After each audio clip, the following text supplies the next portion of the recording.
Hi everybody, very welcome to Mentor and yet another video podcast. As always, I hope you're doing absolutely fantastic. Today on the video, guys, we're going to be talking about military aircraft intercepting civilian airliners. Why does it happen? What kind of procedures are in force? And how are we, the pilot, trained to respond in case it would happen to us? Stay tuned.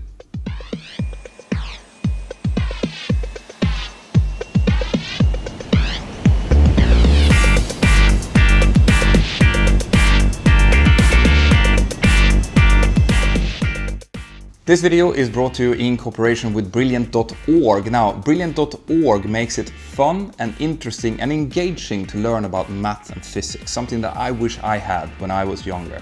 The 501st of you who uses this link below will get 20% off the annual fee of Brilliant, but it's completely free to check it out. So click the link, check them out.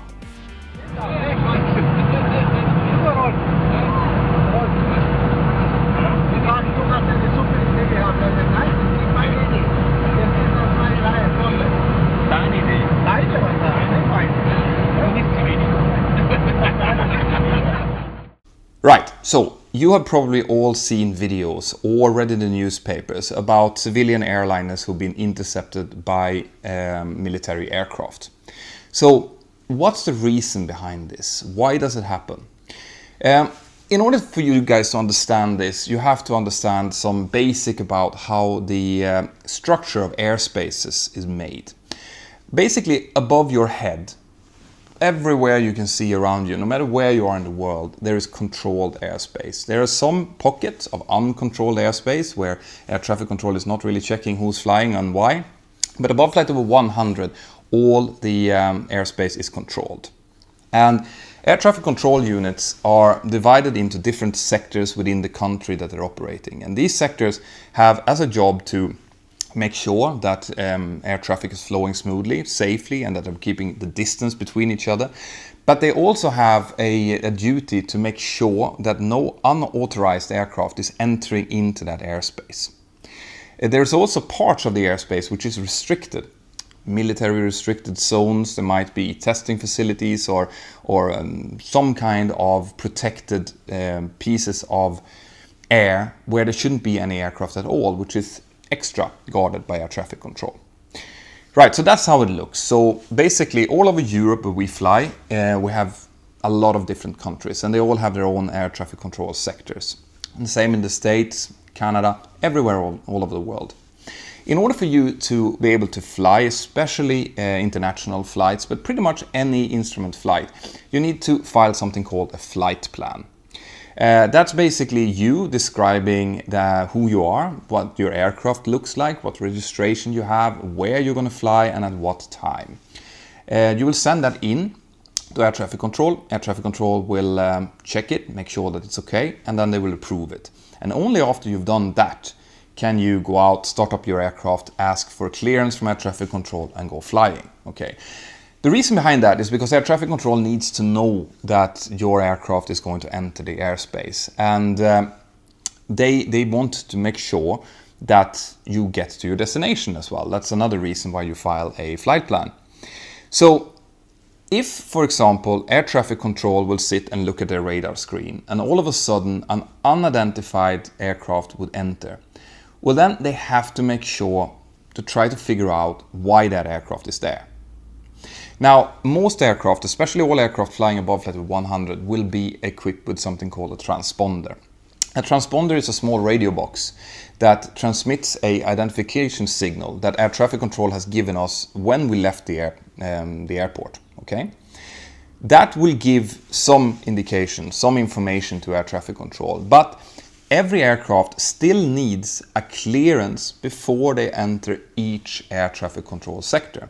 This means that when I'm flying, for example, like I did today, from Girona up to Edinburgh and back, I will be talking to at least 10, maybe 15 different sectors along the way, involving, in this case, 3 different countries. Now, you will have something called a clearance limit, which means that you're allowed to fly from one point to another point, and after you pass that point you need another clearance. You need to be in contact with the next air traffic control unit. And if you don't, if you continue to fly, even if you're following the flight plan that you've filed before, and you don't call in to the air traffic controllers as you cross a border, for example, well then a whole machine starts, okay?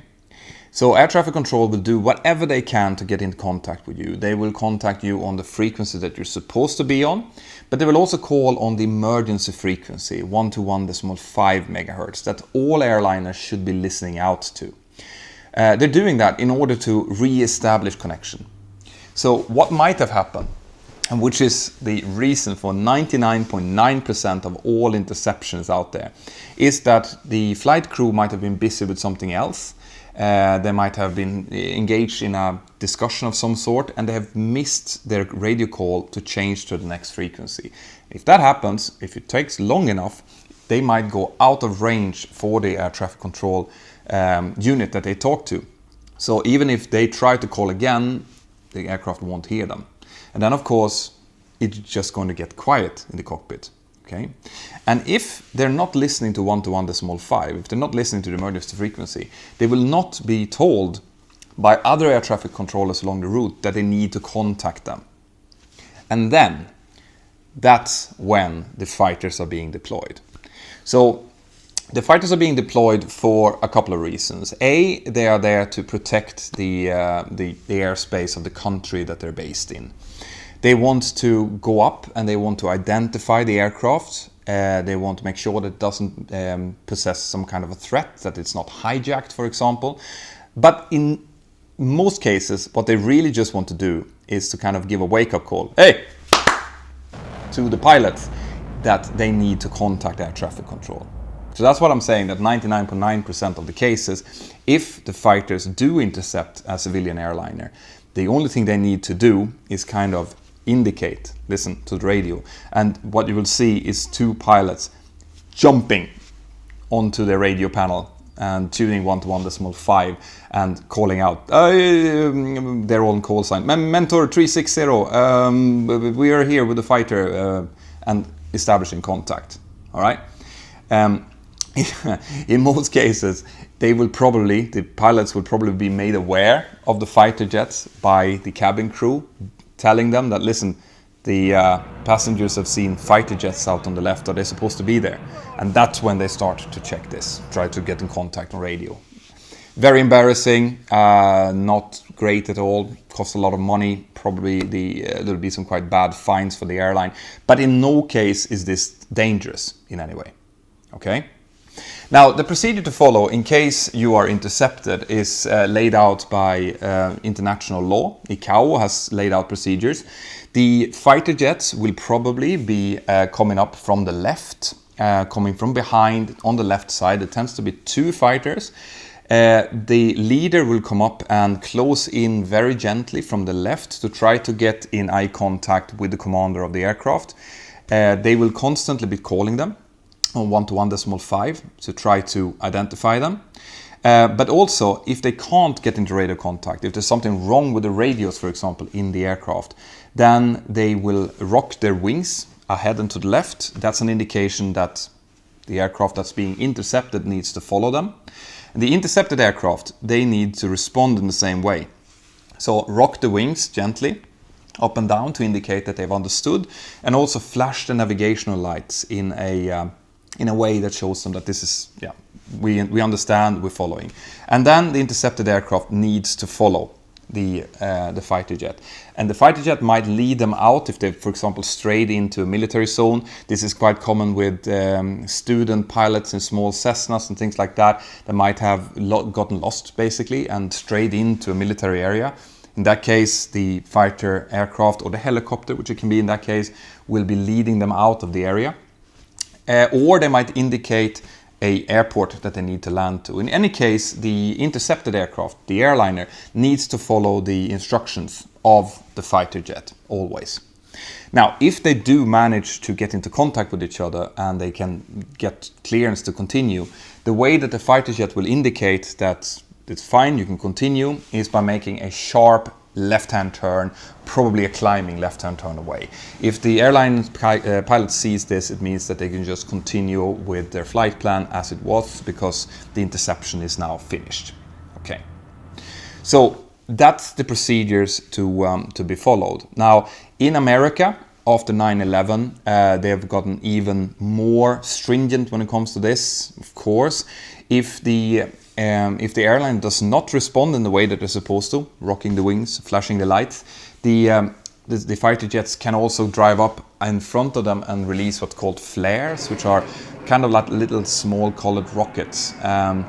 They're primarily on the fighter jet side to lead away missiles that's incoming. In this case, it's just to show the airline that, listen, you need to pay attention. Okay? So it's extremely important, obviously, in this case, to follow the instructions of the fighter jet.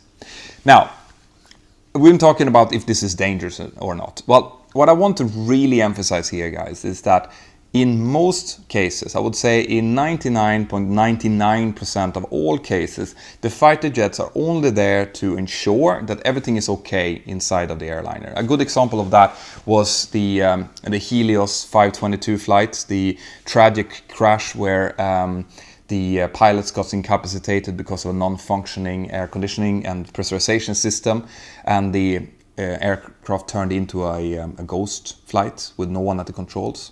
Well, in this case, fighter jets were deployed because they did not have clearance, and they came up and they tried to figure out who was actually flying the aircraft, and they saw someone believed to be a flight attendant struggling with the controls just prior to the crash. So they're there to try to figure out what's happening, what's going on. Okay. Also, they want to get into contact with them, make sure to solve the situation. So in no case here are they there to shoot down the aircraft. That's really important for you to understand. Only, and I say only, if it turns out that the aircraft has actually been turned into a weapon and is now being aimed at a major metropolitan area, like what happened on the in 9/11 basically, only then would the fighters who is going to be in contact with high military command get the go-ahead to use force. All right, but that would be after it's been clearly defined and clearly shown that this is a terrorist attack. This is actually a weapon we're looking at now. And a good example of how restricted they are and how long they will wait is what happened last week in Seattle, where an aircraft got stolen and went out flying for a good hour. It was followed by fighter jets the whole time, but the fighter jets did not use force because it did not show that it was going towards Seattle or aimed at something.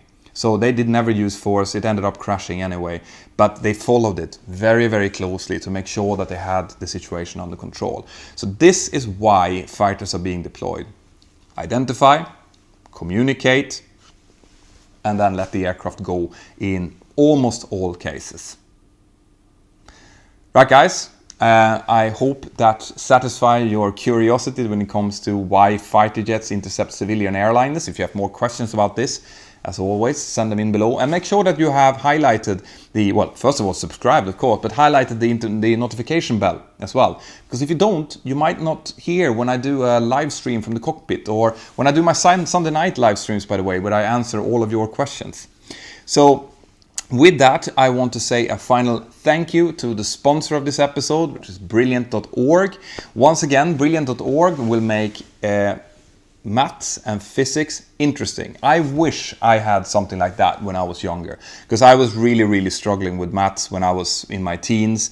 And if I would have had something like Brilliant.org who could, give me some nuts to crack, who could really show me in a good and interesting way how to figure out the problems, well, then it would have been much easier for me. So the 501st of you who uses the link below will get 20% off the annual fee. But like I said in the beginning, it's completely free to check them out.